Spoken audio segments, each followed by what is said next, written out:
हमारे इस यूनिवर्स में कुछ ऐसी रहस्यमयी ताकतें छिपी हुई हैं जो बहुत ही मैसिव हैं। वो पावरफुल ऑब्जेक्ट्स कोई लाइट एमिट नहीं करती, लेकिन फिर भी उनका इन्फ्लुएंस इतना रहता है कि उसे इग्नोर नहीं किया जा सकता। क्या हो अगर मैं आपसे कहूं कि वो रहस्यमयी ऑब्जेक्ट्स इस पूरे कॉस्मोस में फैली हुई हैं? आपकी हैरानी तब और भी ज्यादा बढ़ जाएगी जब मैं आपसे कहूंगा कि वो ऑब्जेक्ट कोई ब्लैक होल नहीं है, बल्कि कुछ ऐसे तारे हैं जिन्हें हम देख नहीं सकते। जी हाँ, तारे। वो इतने बड़े हैं कि वो अपने आसपास के स्पेस तक को मोड़ देते हैं, लेकिन फिर भी हमें नॉर्मल आईज या किसी कन्वेंशनल इंस्ट्रूमेंट से देखने पर वो दिखाई नहीं देते। ये ख्याल वाकई डराने वाला है। हमने तारों को मैप करते हुए सदियां बिता दी और हमेशा से हम यही सोचते आए कि जो हमें दिख रहा है इस ब्रह्मांड में सिर्फ वही एग्जिस्ट कर रहा है। लेकिन क्या हो अगर ये सच्चाई ना हो?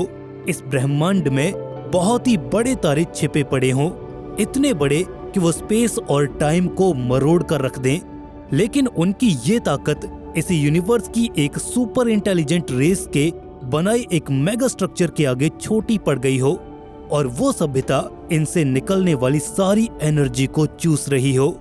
वो रहस्यमयी तारे कुछ और नहीं बल्कि हाइपोथेटिकल डायसन स्फीयर के अंदर छिपे हुए तारे हैं और इससे जुड़ी थियरीज वाकई आपको डरा कर रख देंगी। आज हम इन रहस्यों की गहराई में जाने वाले हैं। हम उन थियरीज को एक्सप्लोर करेंगे जो ये कहती हैं कि किसी सभ्यता ने बहुत ही एडवांस टेक्नोलॉजी से तारों को कैद कर लिया है, उस भयावह सिविलाइजेशन से लेकर उन रहस्यमयी तारों तक जो देखते ही देखते गायब हो गए। ये सफर आपको हैरान कर देगा। तो चलिए कॉस्मोस के एक लंबे सफर पर निकलते हैं। उन रहस्यमयी छिपे हुए तारों और डायसन स्फीयर की खोज में आइए देखते हैं इस अनंत ब्रह्मांड में क्या क्या रहस्य छिपे हुए हैं। The mystery of invisible stars. तारों के बारे में हमारी धारणा ये है कि तारे लगातार रेडिएशन एमिट करते रहते हैं, लाइट से चमचमाते तारे जिन्हें हम अपनी गैलेक्सी में कहीं भी डिटेक्ट कर सकते हैं।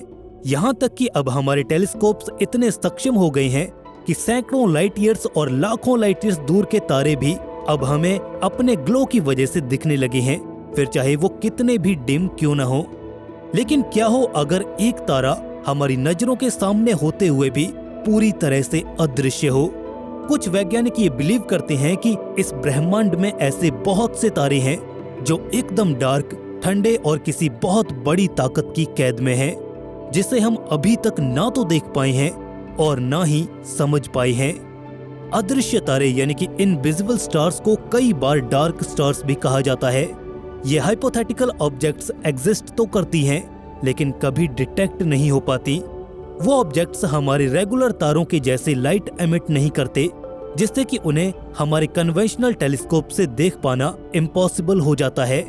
कुछ थियरीज ये कहती हैं कि असल में वो तारे ही होते हैं, लेकिन वो डार्क मैटर के एक डेंस क्लाउड से घिरे रहते हैं जो कि उन्हें इनविजिबल बना देता है। ये वाकई डराने वाला है कि ऐसे सेलेस्टियल जाइंट्स हमारे यूनिवर्स में भटक रहे हैं, बहुत मैसिव और बहुत पावरफुल, लेकिन फिर भी पूरी तरह से अदृश्य। इनको लेकर दूसरा तबका ये कहता है कि ये इनविजिबल स्टार्स बहुत ही ज्यादा एडवांस टेक्नोलॉजी के कब्जे में आ चुके हैं।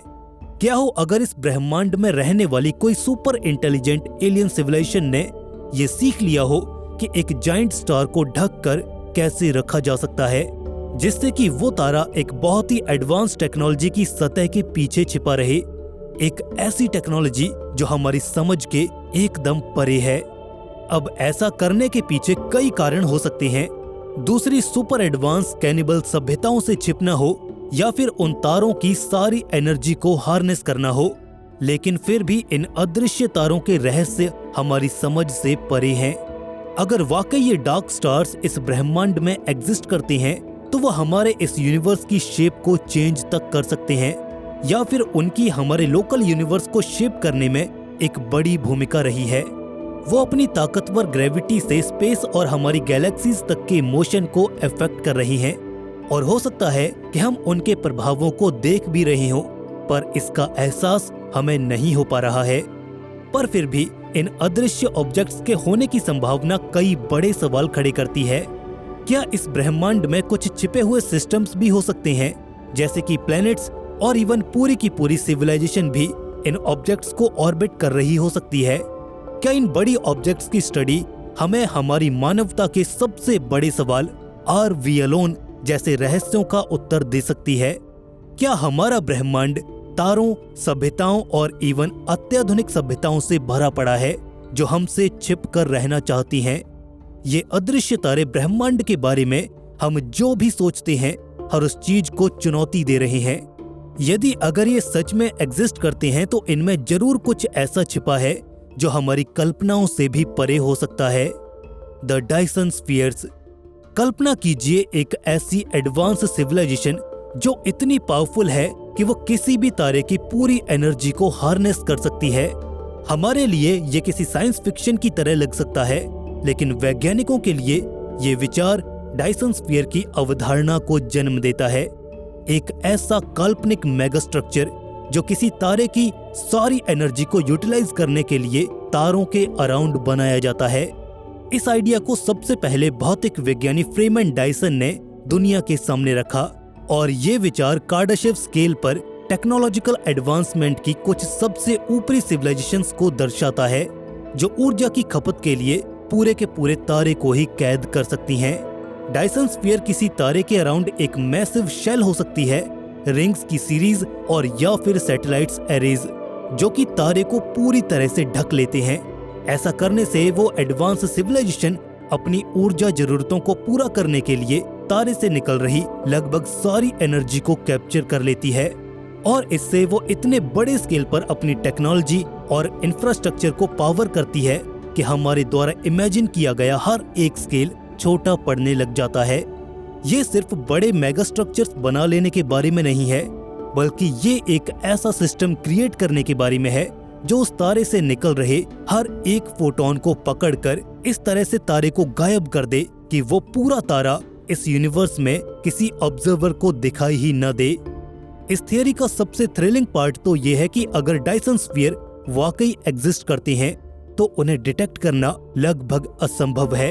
इससे कई बड़े सवाल खड़े होते हैं। आखिर वो कौन सी सिविलाइजेशंस हैं जो इतने बड़े स्केल पर एनर्जी को कंज्यूम कर रही हैं? आखिर वो और कितने एडवांस होना चाहते हैं और उनका मकसद क्या है जो उन्हें यहाँ तक लेकर आ गया है? वो सभ्यताएं टेक्नोलॉजी के मामले में हमसे हजारों नहीं बल्कि लाखों करोड़ों साल आगे होंगी, वो भी ऐसी टेक्नोलॉजी के साथ जिसकी हम कल्पना तक नहीं कर सकते। हमारी मिल्की वे गैलेक्सी में भी ये सभ्यताएं हो सकती हैं। सोचिए अगर ऐसी सभ्यताएं एकदम हमारे पास छिपी हुई हों। ये फैसिनेटिंग तो है, लेकिन ये दिल दहलाने वाला भी है। हमारे कुछ वैज्ञानिक पहले से ही इस यूनिवर्स में फेंट इंफ्रारेड सिग्नेचर्स की तलाश कर रहे हैं ताकि हमें डायसन स्फीयर के मौजूद होने के संकेत मिल सकें। वहीं कुछ लोग मानते हैं कि ये स्ट्रक्चर्स मुख्य तौर पर तारे और इवन पूरी सभ्यता को दूसरी सभ्यताओं से छिपने के लिए ही बनाए गए होंगे। हम उन्हें तभी देख पाएंगे जब वो ऐसा चाहते हों। इस तरह से डायसन स्फीयर हमारी टेक्नोलॉजी की समझ, ब्रह्मांड में इस जीवन की समझ को चुनौती देता है। The dark side of Dyson sphere. जरा कल्पना करके देखिए, एक ऐसे डायसन स्फीयर का कंस्ट्रक्शन जो किसी बड़े तारे तक को ढक सके। यहाँ पर हम किसी एक स्ट्रक्चर की बात नहीं कर रहे, बल्कि उनकी इंजीनियरिंग कितनी कमाल की होगी जो हमारी कल्पनाओं तक को छोटा साबित कर दे। एक डायसन स्फीयर को बनाने में अनइमेजिनेबल रिसोर्सेज का यूज होगा। आखिर वो सभ्यताएं इतना मटेरियल कहाँ से लाएंगी? एग्जाम्पल के लिए अगर हम अपने सोलर सिस्टम के सारे प्लैनेट्स के मटेरियल को भी डायसन स्फीयर में लगा दें तो उससे डायसन स्फीयर का लगभग 1% हिस्सा भी नहीं बनेगा। तो पूरा डायसन स्फीयर बनाने में उन सभ्यताओं ने कितने ही प्लैनेट्स और सोलर सिस्टम को डिस्ट्रॉय कर दिया होगा, और उसके लिए उनकी प्रिसाइज प्लानिंग और टेक्नोलॉजी तो हमारी कल्पनाओं से भी आगे की है। क्या पता हमारे इस ब्रह्मांड में कुछ ऐसी जगहें भी हों जहां सर्वाइवल का मतलब छिप कर रहना ही हो।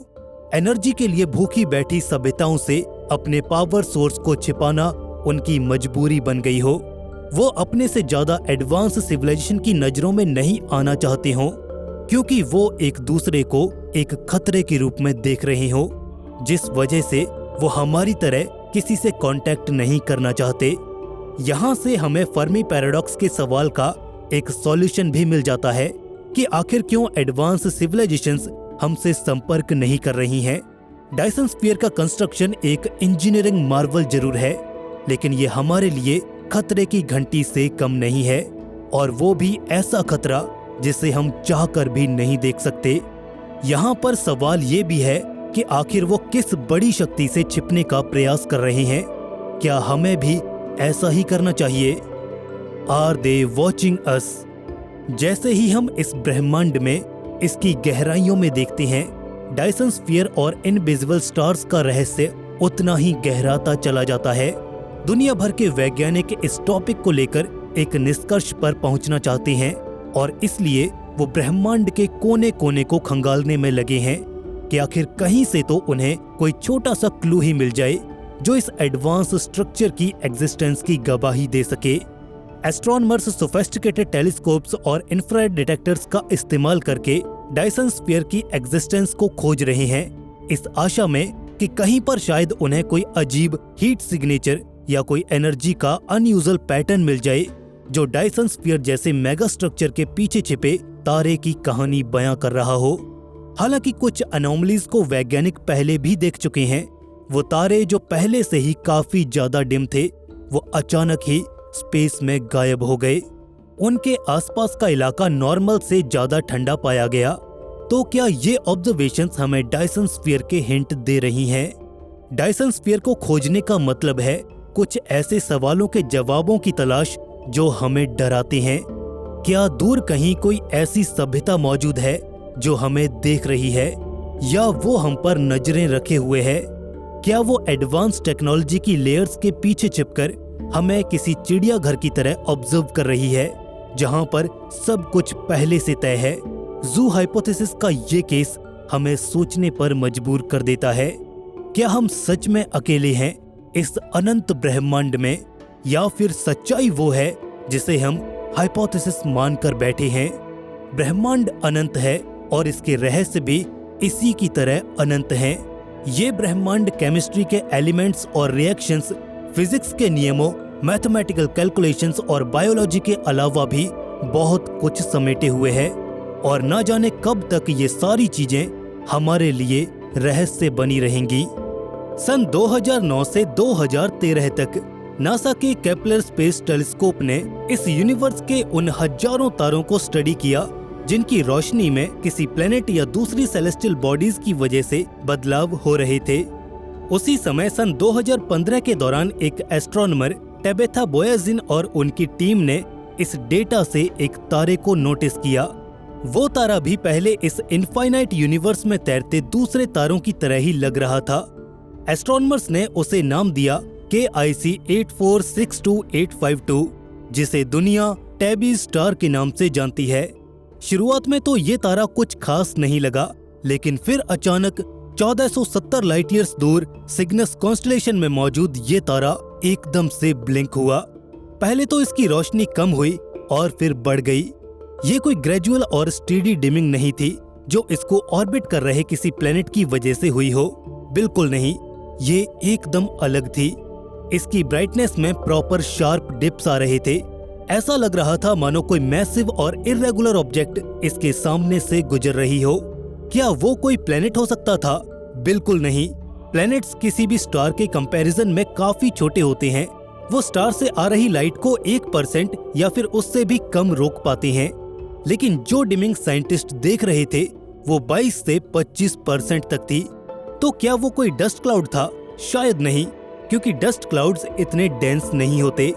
तो आखिर वो क्या था जिसने उस तारे से आ रही इतनी लाइट को ब्लॉक कर दिया, लेकिन फिर भी पीछे कोई ट्रेस नहीं छोड़ा?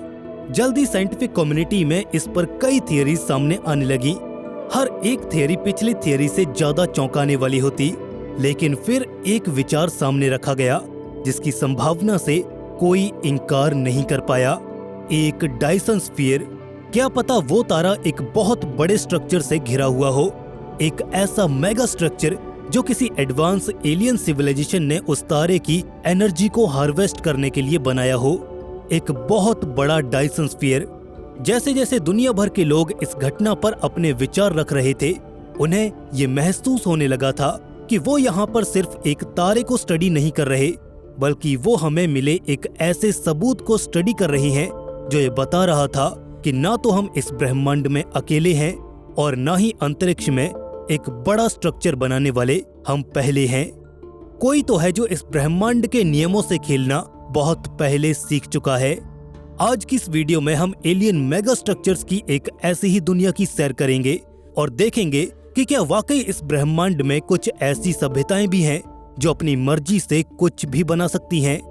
आखिर उनके द्वारा बनाए गए मेगा स्ट्रक्चर्स कैसे दिखते हैं, क्या हम उन्हें धरती से डिटेक्ट कर सकते हैं, और सबसे इम्पोर्टेंट, अगर हमने कुछ ऐसा खोज भी लिया तो इससे ब्रह्मांड में हमारे स्थान पर क्या प्रभाव पड़ेगा, क्या वो हमसे नाराज हो जाएंगे।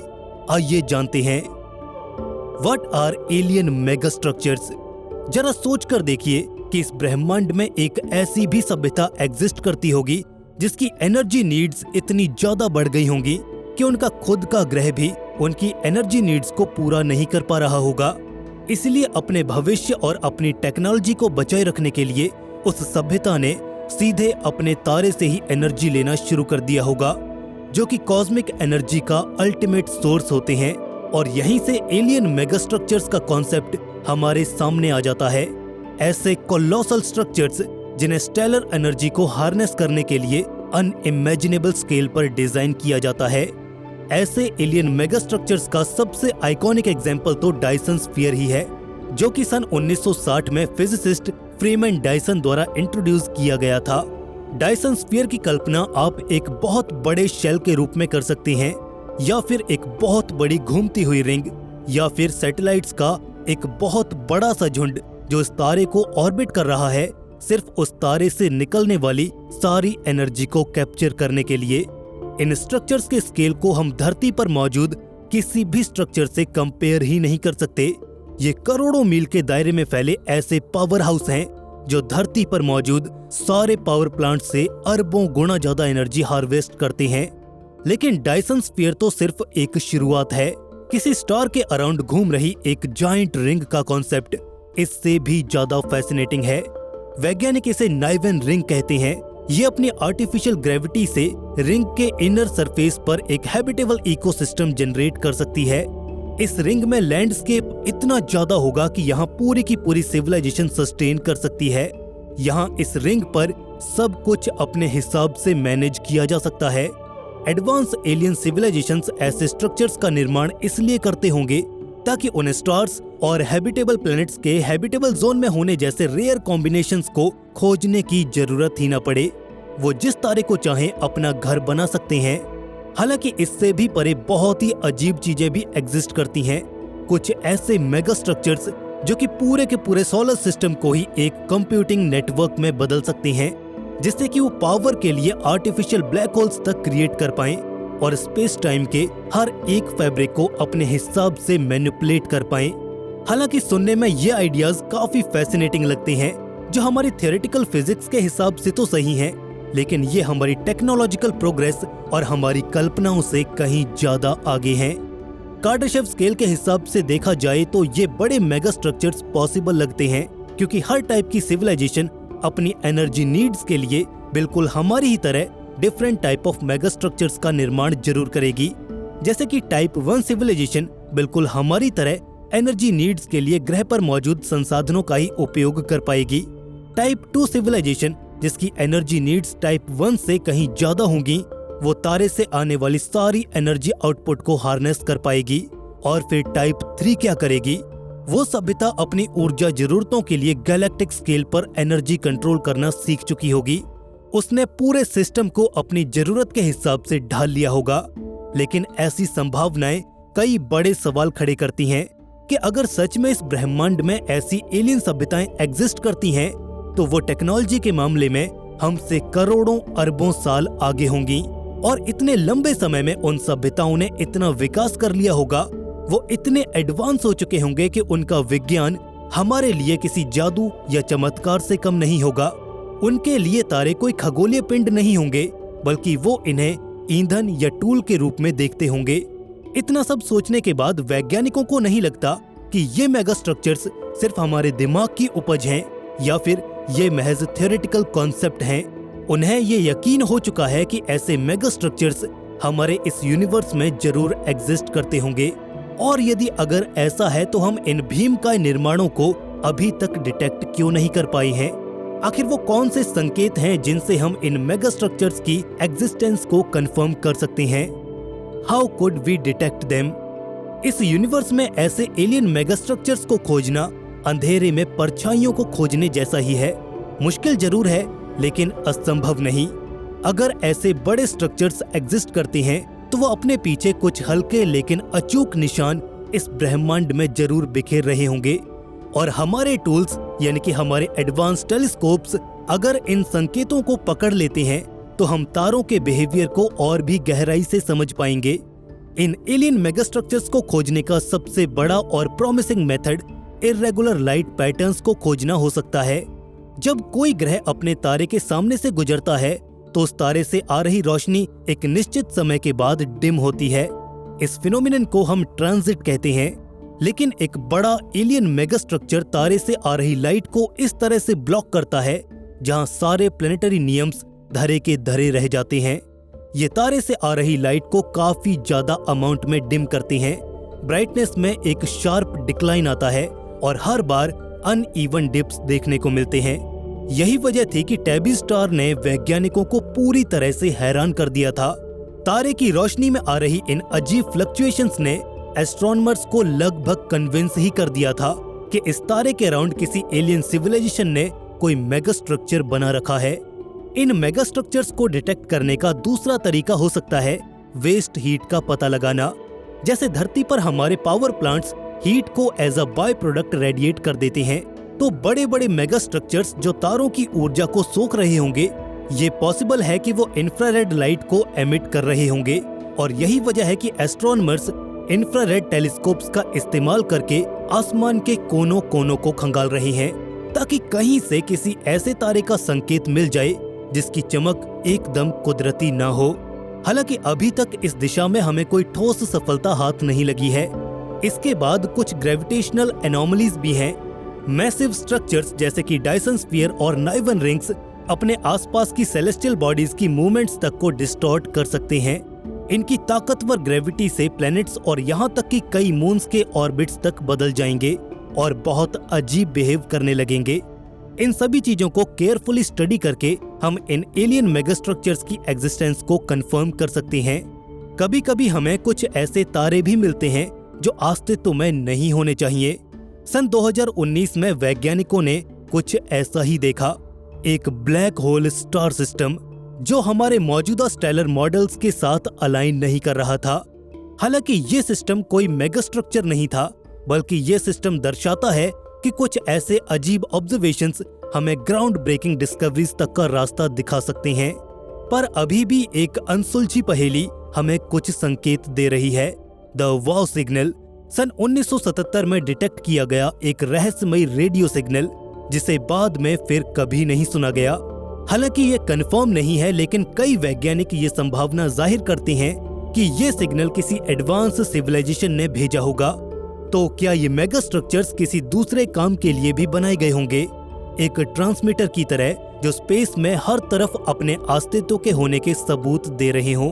क्या पता वो डेस्परेट बैठे हों इस इंतजार में कि कब कोई उन्हें रिप्लाई करे और वो उसका शिकार। हमने अभी यूनिवर्स को एक्सप्लोर करना शुरू ही किया है, इसीलिए हमारे पास अभी सिर्फ कुछ ही तरीके हैं इन मेगा स्ट्रक्चर्स का पता लगाने के लिए। आज हमें जो अनडिटेक्टेबल लग रहा है, जैसे जैसे हम तकनीकी विकास करते जाएंगे, ये रहस्यमयी चीजें हमारे सामने उजागर होना शुरू हो जाएंगी। लेकिन क्या होगा अगर हमने वाकई किसी एलियन मेगा स्ट्रक्चर को खोज लिया? हमारे लिए इसके मायने क्या होंगे? क्या हमें अपनी इस खोज को सेलिब्रेट करना चाहिए या फिर डरना ही एकमात्र विकल्प रहेगा? Implications of discovering alien mega structures. Alien mega structure की खोज अगर हम इंसान कर लेते हैं तो बेशक ये इंसानी इतिहास के सबसे बड़े और यादगार पलों में से एक होगा, और तब शायद ये हमारे ब्रह्मांड को देखने के नजरिए को ही बदल दे, हमें मजबूर कर दे हमारे ही अस्तित्व पर सवाल खड़े करने पर, हमारे नेचर ऑफ इंटेलिजेंस और सिविलाइजेशन के फ्यूचर के बारे में हमारे विचार पूरी तरह से बदल जाएंगे। लेकिन इसके पीछे छिपे परिणाम कहीं ज्यादा खतरनाक हो सकते हैं। सबसे पहले तो एलियन मेगास्ट्रक्चर की डिस्कवरी हमारे लिए एक एग्जिस्टेंशियल शॉक होगा, क्योंकि सदियों से हम मानव परग्रही जीवन की संभावनाओं पर कल्पना करते आए हैं। लेकिन एक मेगास्ट्रक्चर मिलना एक ऐसा सबूत हो जाएगा जिसे हम चाहकर भी इग्नोर नहीं कर पाएंगे। हमें न सिर्फ ये पता चलेगा कि इस ब्रह्मांड में हम अकेले नहीं हैं, बल्कि ये एहसास भी हो जाएगा कि ऐसी सभ्यताएं भी इस यूनिवर्स में मौजूद हैं जो हमारी समझ से परे की उपलब्धियां हासिल कर चुकी हैं। साथ ही ये भी कंफर्म हो जाएगा कि टेक्नोलॉजी की लिमिट्स हमारी कल्पनाओं से कहीं आगे है और कुछ सभ्यताएं वहां बहुत पहले पहुंच चुकी हैं। ये भी हो सकता है कि ये खोज एक साइंटिफिक रेवोल्यूशन शुरू कर दे। ये मेगास्ट्रक्चर्स ही हमारे लिए अपने आप में एक खजाना होंगे जिससे हम काफी कुछ सीख पाएंगे, जैसे कि ये किस मटेरियल से बने हैं, इन मेगास्ट्रक्चर्स में आर्टिफिशियल ग्रेविटी कैसे जनरेट की गई होगी, क्या हम इनकी टेक्नोलॉजी को रिवर्स इंजीनियरिंग कर पाएंगे। यही सवाल सदियों तक नहीं तो दशकों तक हमारी रिसर्च का हिस्सा बने रहेंगे, जिससे संभावना है कि नई नई खोजें भी सामने आएंगी और हमारी मानवता को नई ऊंचाइयों तक लेकर जाएंगी। लेकिन इनके सारे परिणाम ही पॉजिटिव नहीं होंगे। अगर इतनी एडवांस सभ्यताएं एग्जिस्ट करती हैं तो संभावनाएं कई हैं और सवाल भी कई हैं। क्या हो अगर वो सामने आना ही न चाहते हो। सबसे डरावना ख्याल तो ये है कि अगर हमने उनके मेगास्ट्रक्चर को खोज लिया है तो इसका मतलब यह है कि वो हमारे बारे में बहुत पहले से जानते होंगे। क्या वो हमें इग्नोर कर रहे होंगे या फिर हमें एक पोटेंशियल थ्रेट के रूप में देख रहे होंगे। द फर्मी पैराडॉक्स जो हमारे सामने ये सवाल रखता है कि हमें अभी तक कोई इंटेलिजेंट एलियन सभ्यता क्यों नहीं मिली, जबकि यूनिवर्स में उनके होने की संभावना कहीं ज्यादा है। ये मेगा स्ट्रक्चर्स हमें जवाब दे सकते हैं। या तो उन्होंने खुद को ही अपनी ही टेक्नोलॉजी से तबाह कर लिया होगा, या फिर उन्हें दूसरी ज्यादा ताकतवर सभ्यताओं ने खत्म कर दिया होगा, और या फिर वो एक सर्टेन लेवल पर पहुंच गए होंगे। ये खोज हमारी मानव सभ्यता को या तो यूनाइट कर देगी और या फिर डिवाइड कर सकती है। कुछ लोगों के लिए ये खोज एक इंस्पिरेशन होगी कि किसी न किसी दिन हम भी इतने एडवांस बन जाएंगे। वहीं कुछ लोगों के लिए ये डर का सबसे बड़ा कारण बन जाएगी, और हो सकता है कि यही डिवीजन हमारे उनको भेजे जाने वाले संदेशों को भी प्रभावित करे। इसके अलावा इस खोज और इन मेगा स्ट्रक्चर्स के पीछे एक विज्ञान छिपा है। अगर ये मेगा स्ट्रक्चर्स एग्जिस्ट करती हैं तो इनसे उन सभ्यताओं का पर्पस पता चलता है। टेक्नोलॉजी और आसपास के स्पेस को लेकर उनके विजन की भी एक झलक मिल सकती है। अब जैसे जैसे मानव सभ्यता इस पहेली को सुलझाएगी, हमारे सामने से भी काफी चीजें क्लियर होने लग जाएंगी। हमारा ब्रह्मांड उतना भी शांत नहीं है जितना ये हमें महसूस होता है, बल्कि इस ब्रह्मांड में ऐसे कई सबूत भरे पड़े हैं जो खुद को देखे जाने और सुने जाने का इंतजार कर रहे हैं। एक शांत समुद्र के किनारे खड़े होना कितना सुकून देता है ना। अब सोचिए कि आप एक शांत समुद्र तट पर खड़े हैं और विशाल समुद्र में नजरें गड़ाए हुए हैं। एक अंतहीन फैलाव के साथ वो समुद्र क्षितिज से जा मिलता है। आपको पता है कि जो आप देख सकते हैं उसके अलावा भी इस समुद्र की गहराई में बहुत से जीवन पनप रहे होंगे। नीचे भी पहाड़ और घाटियां होंगी, लाखों जीव और अनजान पानी की लहरें भी होंगी। लेकिन क्या हो अगर आप उस अनंत महासागर में डुबकी लगा दो और उसका कोना कोना छान मारो और आपको वहां पर कोई भी दिखाई न दे। सबसे डरावनी कंडीशन ये भी है कि जिस अनंत महासागर के किनारे पर आप खड़े हैं उस पूरे ग्रह पर आप इकलौते इंसान हैं। कैसा लगेगा आपको ये जानकर कि आप अकेले हो। कई सवाल उठेंगे आपके मन में कि आखिर आप इस ग्रह पर पहुंचे कैसे। तो स्वागत है आपका फर्मी पैराडॉक्स में। अब जरा इसे इंसानों के नजरिए से देखें। एक गैलेक्सी में जो अरबों सितारों से भरी हुई है और हर सितारे के आसपास संभावित ऐसी दुनियाएं हैं, ऐसे ग्रह हैं जहां पर जीवन फल फूल सकता है, लेकिन फिर भी आज तक हमें इस ब्रह्मांड में किसी बुद्धिमान सभ्यता के होने के संकेत नहीं मिले। और यही सवाल वैज्ञानिकों और स्पेस एंथुसियास्ट को दशकों से परेशान कर रहा है। अगर ब्रह्मांड इतना विशाल और पुराना है तो बाकी सब लोग कहाँ हैं? क्या हम इस अनंत ब्रह्मांड में कहीं अकेले तो नहीं हैं? आज की इस वीडियो में हम फर्मी पैराडॉक्स के कुछ डरावने और दिमाग घुमा देने वाले सॉल्यूशंस पर चर्चा करेंगे। कुछ थियरीज कहती हैं कि हम एक विशाल कॉस्मिक जू में रहते हैं। कुछ कहते हैं कि ग्रेट फिल्टर नाम की कोई चीज होती है जो सभ्यताओं को रोक कर रखती है। हर एक सॉल्यूशन इस यूनिवर्स में हमारी प्रेजेंस को घोस्टली और डरावना बना देता है। तो तैयार हो जाइए, क्योंकि अब हम एक ऐसे सफर पर निकलने वाले हैं जहां से शायद वापसी का कोई रास्ता नहीं होगा, लेकिन डरना बिल्कुल मना है।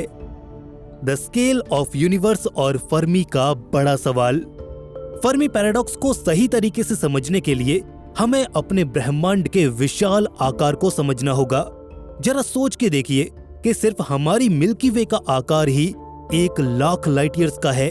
इसके भीतर 100 अरब के लगभग तारे हैं जिनके पास एक पोटेंशियल प्लेनेट होगा। और अब इस नंबर को एस्टिमेटेड 2 ट्रिलियन गैलेक्सीज से मल्टीप्लाई कर दीजिए, जो कि ऑब्जर्वेबल यूनिवर्स में फैली हुई हैं, और हमें मिलेंगे काउंटलेस स्टार्स, अनगिनत ऐसे ग्रह जहां जीवन संभव हो सकता है।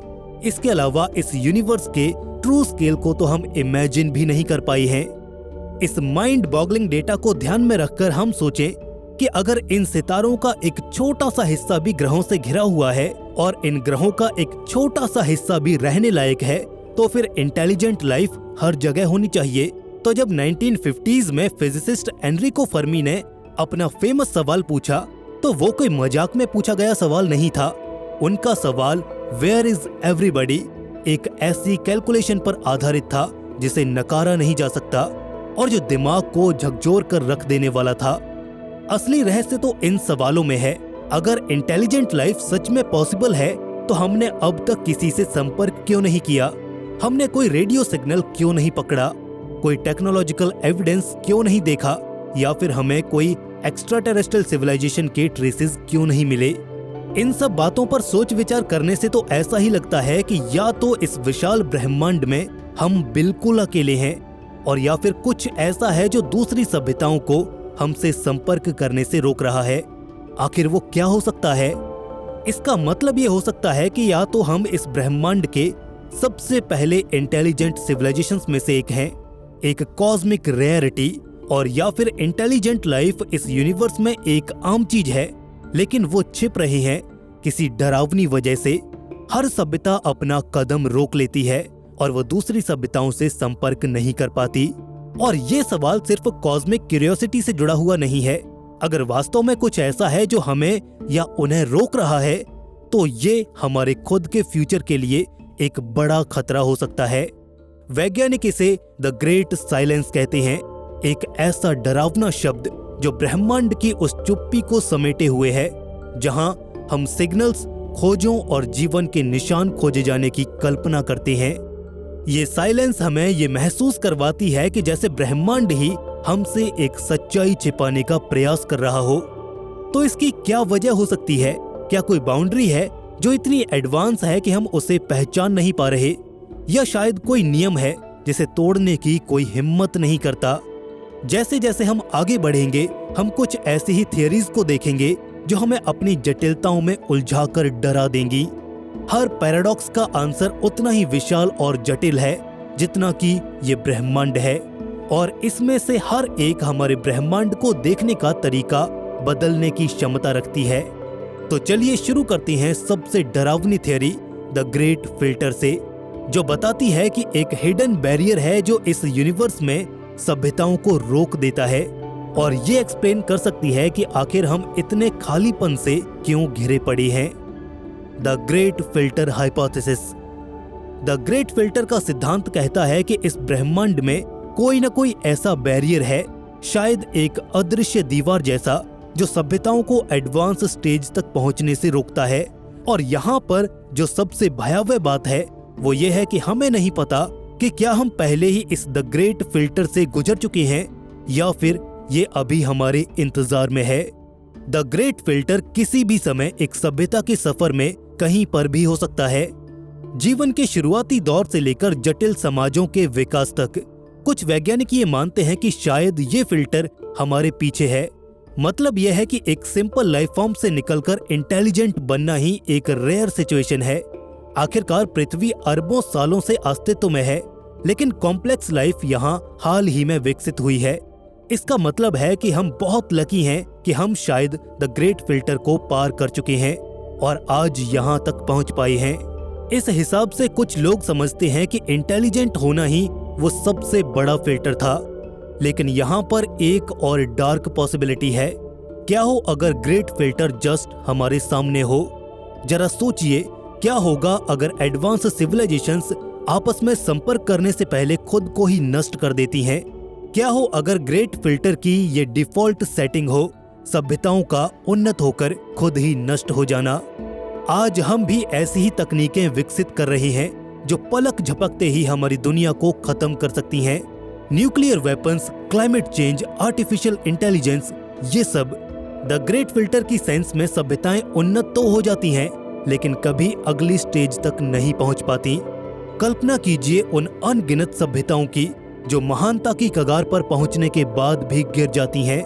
युद्ध, एनवायरमेंटल कैटास्ट्रोफीज और यहाँ तक कि खुद के बनाए बायोलॉजिकल वेपन से वो सभ्यताएं खुद ही विलुप्त हो गई होंगी और अब तक उनके अस्तित्व के निशान भी मिट चुके होंगे। यही कारण हो सकता है कि हमें कुछ भी सुनाई नहीं देता, कोई ऐसा सिग्नल नहीं जो किसी इंटेलिजेंट एलियन सभ्यता ने भेजा हो। हमारे आसपास का ये चुप पड़ा ब्रह्मांड क्या पता एक बड़ा कब्रिस्तान हो उन सभ्यताओं का जो द ग्रेट फिल्टर को पार नहीं कर पाई।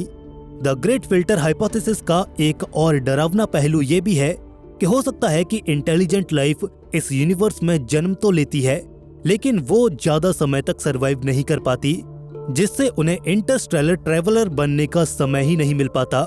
सोचिए अगर हम इस कॉस्मिक लैडर को चढ़ने में कामयाब हो जाएं, लेकिन अगर आसपास देखेंगे तो हमें खाली और अंधियारे से भरा अंतरिक्ष और इसमें तैरते हुए तारे के अलावा कुछ भी नहीं मिलेगा।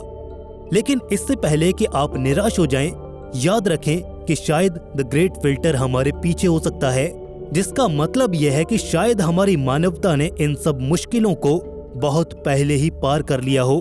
फिर भी अगर ये हमारे सामने है तो हम एक यूनिवर्सल एंटिटी को चैलेंज कर रहे हैं।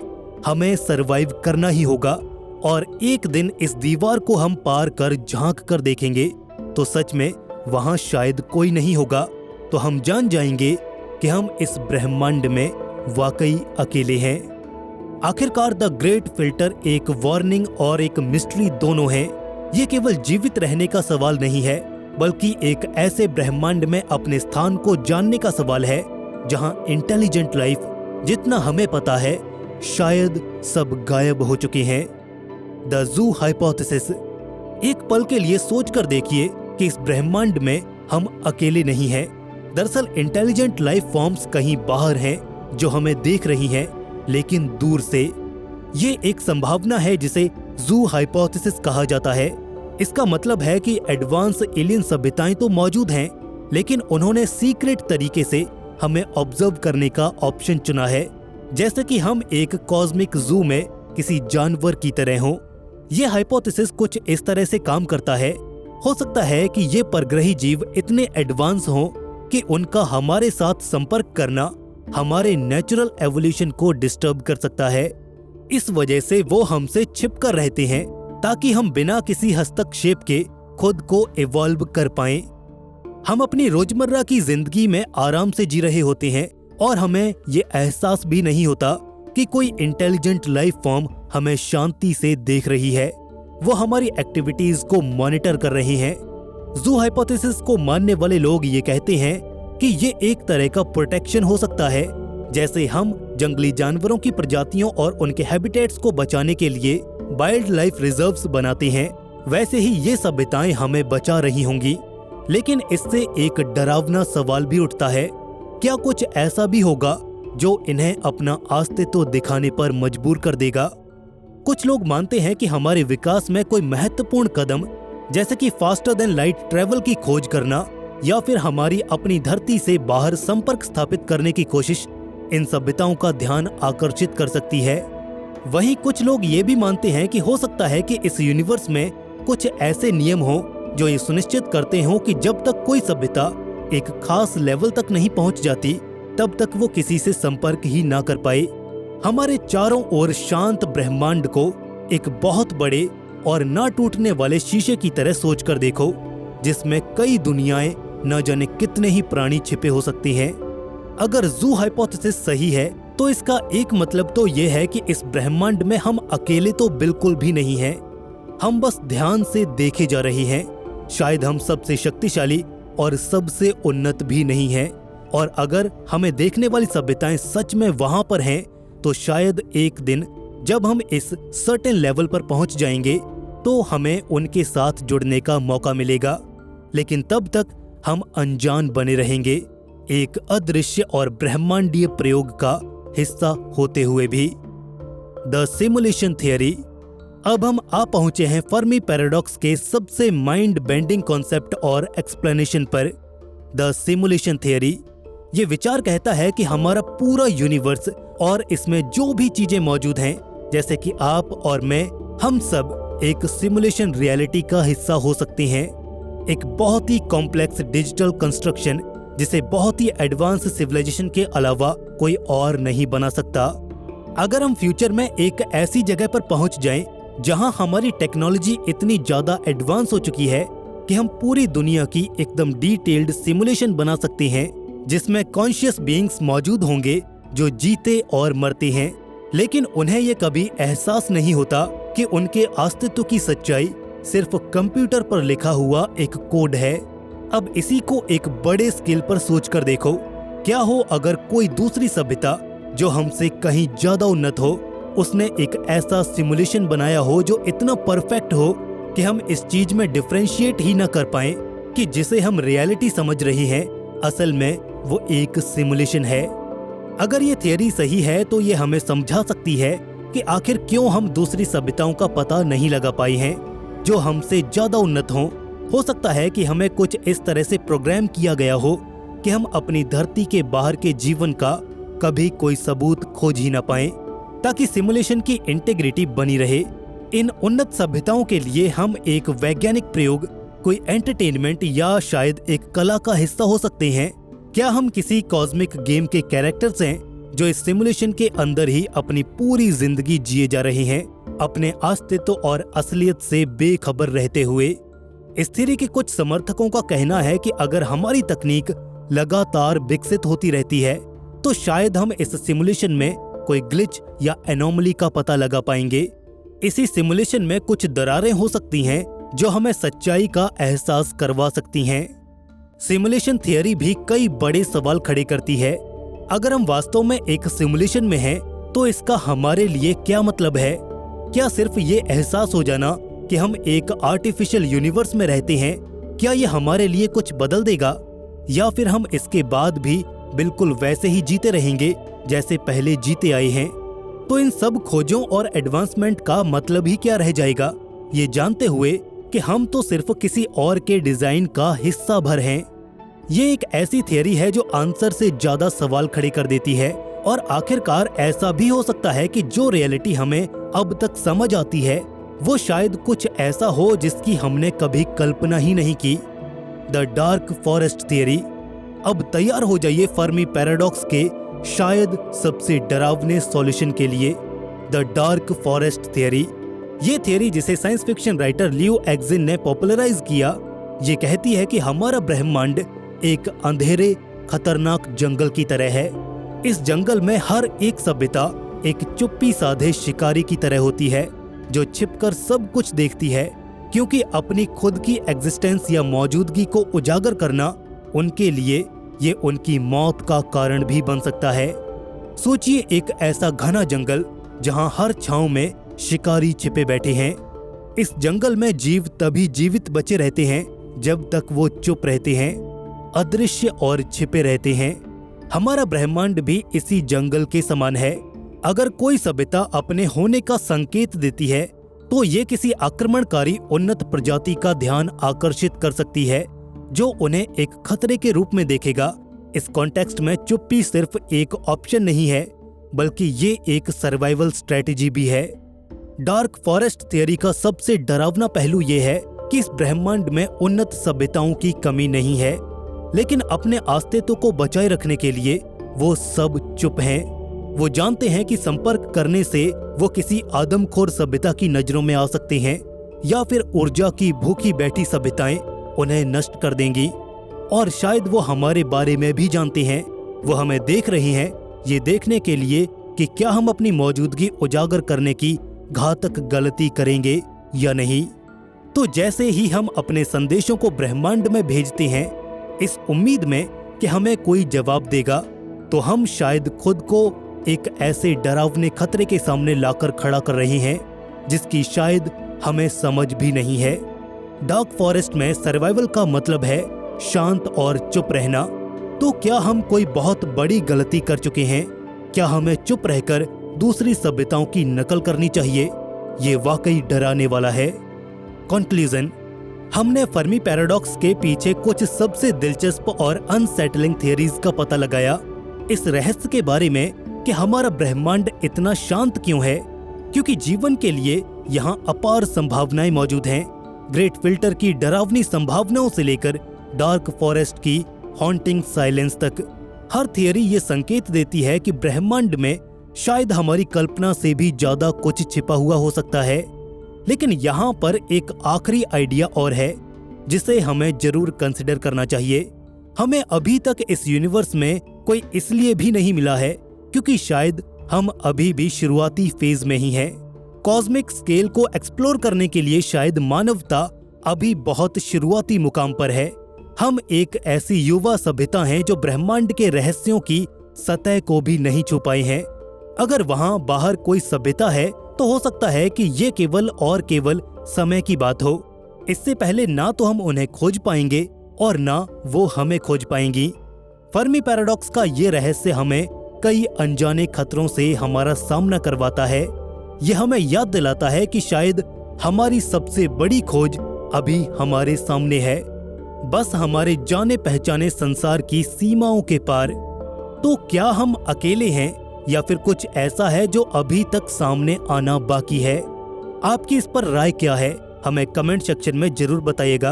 अगर आपको ये वीडियो पसंद आया तो इसे लाइक और दोस्तों में शेयर जरूर कीजिएगा। दोस्तों, जल्द मिलेंगे ऐसे ही एक और नए इन्फॉर्मेटिव वीडियो के साथ। तब तक के लिए स्टे क्यूरियस, बी हैप्पी। नमस्कार।